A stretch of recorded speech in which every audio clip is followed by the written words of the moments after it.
ஆத்ம வித்யா யோகாவின் ஆன்மீக நறுமணம் ஆக்கம் பெறும் நம் மனம். தனக்கு சந்தோஷமும் நிம்மதியும் இல்லைன்னு ஒரு பெரும் பணக்காரர் புலம்பிக் கொண்டு ஒரு துறவிக்கிட்ட போய் சொன்னார். ஒன்றும் இல்லாது உங்களுக்கு அமைதியும் சந்தோஷமும் இவ்வளவு நிறைய இருக்கிறதே எப்படின்னு துறவிக்கிட்ட கேட்குறாரு. துறவி சிரிச்சுக்கிட்டே அவரை பார்த்துக்கிட்டு இருந்தார். உங்களை மாதிரி நானும் எல்லாத்தையும் திறந்து விட்டு உங்களிடம் வருகிறேன் என்றார். உடனே அந்த துறவி, அன்பரே, வெரி குட், உன் சொத்துக்களை விற்று அதில் ஒரு வைரக்கல் வாங்கி கொண்டு இங்கே வா என்றார். அந்த பணக்காரர் அப்படியே செய்து ஒரு மிகப்பெரிய வைரக்கல்லுடன் துறவியை பார்க்க அவரது குடிசைக்கு வெளியில் காத்திருந்தார். துறவி வெளியே வந்து மின்னல் வேகத்தில் அந்த வைரக்கல்லை பறித்து கொண்டு ஓடிவிட்டார். பணக்காரனுக்கு அதிர்ச்சி. டேய் திருடா, என் சொத்து பூரா ஒரே கல்லில் கொள்ளை அடித்து கொண்டு ஓடாதே, நில் நில் என்று அழுது புலம்பிக் கொண்டு துறவியை துரத்துகிறார். துறவி சிறிது நேரம் கழித்து அவரிடமே வந்து, இந்தா உன் சொத்து வைரக்கல் என்று திருப்பி கொடுக்கிறார். வைரம் இருக்கும் பொழுதும் உனக்கு சந்தோஷம் இல்லை, அது இல்லாமல் போனபோதும் உனக்கு சந்தோஷம் இல்லை.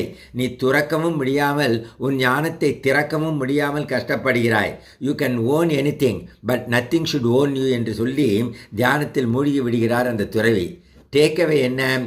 உடலில் உயிருள்ள மனிதன் பொருட்களால் வெளி வசதிகளால் நிரந்தர சந்தோஷத்தை பெற முடியாது. சந்தோஷம் நம்முள் ஓர் ஆட்டிடியூடு, அதை புரிந்து கொள்ள வேண்டும். ஆகையால் நம் செல்வத்தை துறப்பதாலோ அல்லது நிறைய செல்வங்கள் சேர்ப்பதாலோ உண்மையான சந்தோஷம் என்பதை அடைய முடியாது. சந்தோஷம் என்பது நாம் எப்படி நம் உடைமைகளை, பணத்தை, செல்வத்தை, அறிவை, ஆஸ்தியை, பதவியை, நம் ரோல்ஸ்களை, அதாவது அப்பா, அம்மா, அத்தை, மாமா, மாமனார், மாமியார், தம்பி, அண்ணன் அண்ட் சோ ஆன் பற்றின்றி, சுயநல உணர்வின்றி நம் குடும்பத்தில் உள்ளவர்களுக்கும் மற்றவர்களுக்கும் சந்தோஷமாக பயன்படுத்துகிறோம் என்பதில்தான் உண்மையான சந்தோஷமும் சாந்தியும் உருவாக்கப்படுகிறது.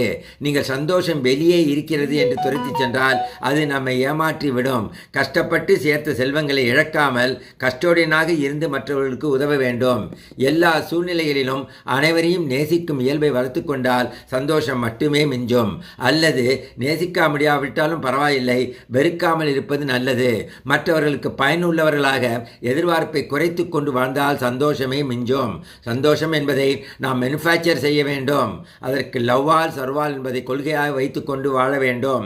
சந்நியாசம் என்பது பொருட்களின் மேல் உள்ள பற்றை துறப்பது, ஆனால் பொருட்களை பத்திரமாக வைத்து கொண்டு மற்றவர்களுக்கு பயன்படுத்துவது. இந்த ஆட்டிடியூட் தான் சந்தோஷம். You can own anything but nothing should own you. தியானம் மூலம் உண்மையான சந்தோஷத்தின் ஊற்றான ஆத்மனுடன் டச்சில் இருந்தால் சந்தோஷம் நம்முடைய சொத்தாகிவிடும். இறைவா நன்றி.